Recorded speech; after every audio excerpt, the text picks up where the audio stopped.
no way. Labour will not have last laugh, though new poll points out poor prospect for Conservatives.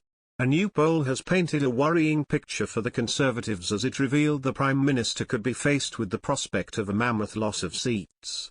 On the contrary, the Labour Party may look on with excitement at the poll results for their own party, as it shows them going ahead of the Conservative Party.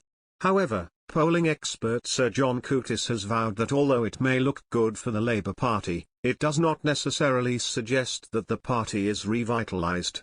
Sir John said, "We are talking about a collapse in the Tory vote, not a revival of the Labour Party. The point is that Labour still have to make any kind of significant advance in their own popularity. This is all about the Tories going down the tubes." According to the new poll by campaign group 38 Degrees, Salvation and Royal Holloway's Professor Christopher Hanretty, Labour are on 41%, with the Conservatives on 35%. This would mean that the Conservatives could see a loss of 111 seats overall. With Labour, they could see a rise to 309 seats, 11 short of a majority. The poll also suggests that the Conservative Party could face a heavy defeat in Scotland. All of these seats currently held in Scotland, which as of now is 6, would all be lost, as the Scottish National Party are expected to thrive. One of the most startling revelations from this poll is the suggestion that the Prime Minister, Boris Johnson, could potentially lose his seat. Along with Mr Johnson, Environment Secretary George Eustace, Wales Secretary Simon Hart, Scotland Secretary Alistair Jack and COP26 President Alok Sharma all look likely to lose their seats, according to the poll. Sir John Curtice spoke about the uncertainty of the last election in the weeks prior to the Conservatives' win. Sir John said, "In contrast to many an election, this is not an election in which the crucial outcome is whether we got a Conservative or Labour majority, and that anything in between, the implications of it, is highly uncertain. Frankly, Labour actually winning a majority, which would require them to be well ahead in the national vote, does look unlikely, but I left open the possibility that we get a hung parliament.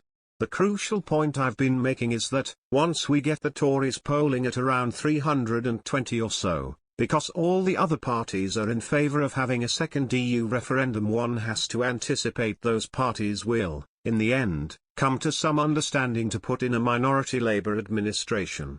We have a tendency to focus on the clearest cut, most stark disparities in our politics, and the analysis of voters by age group is no different.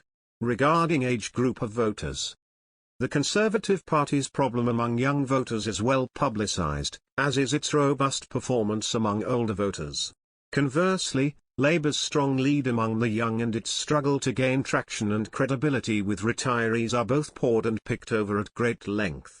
These are important considerations for both sides, of course.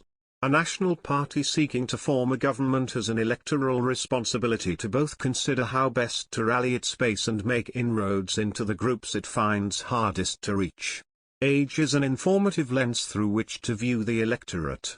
The fact voter behavior varies so much based on this single variable is a sign that it directly determines many of the challenges and priorities that are uppermost in people's minds. Inevitably, those priorities sometimes conflict.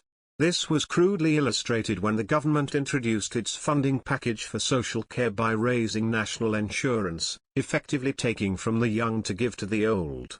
Amid the focus on the extremes of the age spectrum, and the severity of the political differences between them, it's easy to lose sight of the large battleground which sits between the two.